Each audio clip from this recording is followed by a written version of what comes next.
You do have automatic headlights, so you turn the lever to the automatic position and your headlights will come on and off depending on how dark or bright it is outside. If your vehicle is equipped with fog lights, that will turn on your fog lights. Now, fog lights will only be on if your headlights are on. If you want to have your headlights on and override the automatic position, click it all the way forwards and that will be on no matter what the condition.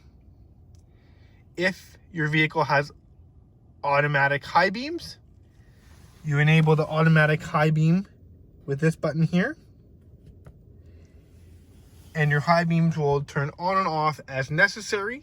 So again, you're on the highway, it is quite dark, you have your automatic high beams on by pressing your high beams on in the normal position, so off and on.